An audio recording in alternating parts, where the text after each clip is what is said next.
अजित पवार, सुप्रिया सुळे, अमोल कोल्हे, शरद पवार यांच्या भेटीला बारामतीमध्ये शरद पवारांच्या निवासस्थानी भेट घेतल्याची माहिती।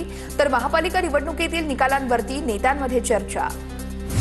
निवडणूक आयोगाच्या निकालानुसार मुंबईमध्ये भाजप शिंदेंना बहुमत। भाजपची ऐतिहासिक कामगिरी, आतापर्यंतच्या सर्वात जास्त 89 जागा पारड्यात, तर शिंदेंच्या सेनेला फक्त 29 जागा।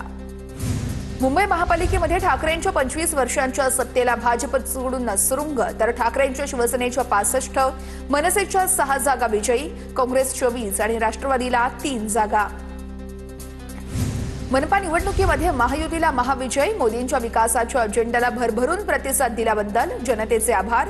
मुंबईसह 25 महापालिकेमध्ये भाजप किंवा महायुतीची सत्ता येणार, फडणवीसांची प्रतिक्रिया। मुंबई महापालिका यशानंतर भाजपने ठाकरेंना डिवचलं। मातोश्री परिसरासह मुंबईमध्ये भाजपची बॅनरबाजी, तर यावेळेस बॅनरवरती महाराष्ट्राचा एकमेव धुरंधर आपले देवेंद्र असा बॅनरवरती उल्लेख। तर मुंबई युवा मोर्चा अध्यक्ष आणि नवनिर्वाचित नगरसेवक तेजिंदर तिवाना यांनी बॅनर लावल्याची माहिती। जिंकल्यानंतर उन्माद नको, तुम्हाला जनतेने उपेक्षेने निवडून दिलेला आहे। पारदर्शी कारभार करा, जनतेचा विश्वासाला तडा जाऊ देऊ नका, मुख्यमंत्री फडणवीसांचा विजयी उमेदवारांना सूचना। ठाणे महापालिकेमध्ये सलग दुसऱ्यांदा उपमुख्यमंत्री एकनाथ शिंदेंचं एकहाती वर्चस्व। शिंदेंच्या शिवसेनेला 55, भाजपला 25, पवारांच्या राष्ट्रवादीला 11, तर ठाकरेंच्या सेनेला फक्त 1 जागा। काँग्रेस आणि अजित पवारांचा सुपडा साफ। मुंबईमध्ये अदानी धार्जिणा महापौर बसवायचे महाराष्ट्रद्रोही स्वप्न भाजपने बघितलं, पण ही लढाई सुरूच राहील। मुंबई आणि मराठी अस्मितेचा लढा थांबणार नाही, सामनातून मुंबईतील निकालावर परखड भाषेत टीका।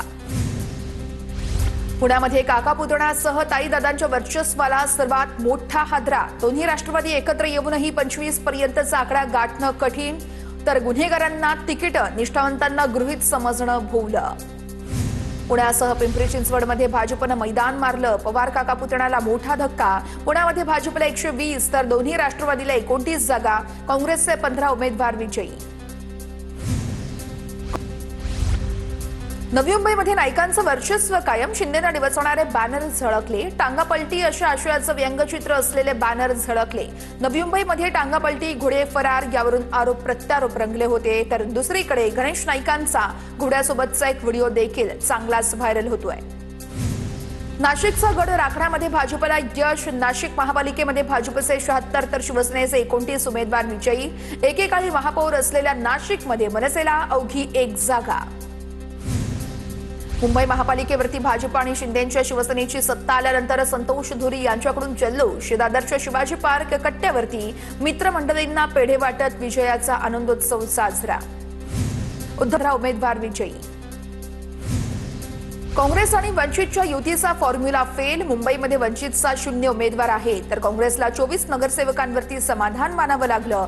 वंचितला सोबत घेऊन काँग्रेसला चांगली संख्या मिळण्याची अपेक्षा होती, परंतु वंचितचा फायदा काँग्रेसला झालाच नाही। नवी मुंबईमध्ये नायकांचं वर्चस्व कायम। शिंदेंना डिवचणारे बॅनर झळकले। टांगापलटी अशा आशयाचं व्यंगचित्र असलेले बॅनर झळकले। नवी मुंबईमध्ये टांगापलटी, घोडे फरार यावरून आरोप प्रत्यारोप रंगले होते, तर दुसरीकडे गणेश नाईकांचा घोड्यासोबतचा एक व्हिडिओ देखील चांगलाच व्हायरल होतोय। नाशिकचा गड राखण्यामध्ये भाजपला यश। नाशिक महापालिकेमध्ये भाजपचे 76, तर शिवसेनेचे 29 उमेदवार विजयी। एकेकाळी महापौर असलेल्या नाशिकमध्ये मनसेला अवघी 1 जागा। मुंबई महापालिकेवरती भाजप आणि शिंदेंच्या शिवसेनेची सत्ता आल्यानंतर संतोष धुरी यांच्याकडून जल्लोष। दादरच्या शिवाजी पार्क कट्ट्यावरती मित्रमंडळींना पेढे वाटत विजयाचा आनंदोत्सव साजरा। उद्धव ठाकरेंनी मनसेचा फक्त वापर करून घेतला। आणखी किती वर्षे दुसऱ्यांना जिंकवत राहणार? भाजप पदाधिकारी संतोष धुरींचा ठाकरेंच्या सेनेसह मनसेवर निशाणा। सर्व विजयी 6 उमेदवारांचं राज ठाकरेंकडून अभिनंदन, तर मनसेच्या यशवंत किल्लेदारांसह सुप्रिया दळवी, सुरेखा परब, विद्या आर्या आणि सई शिर्के विजयी।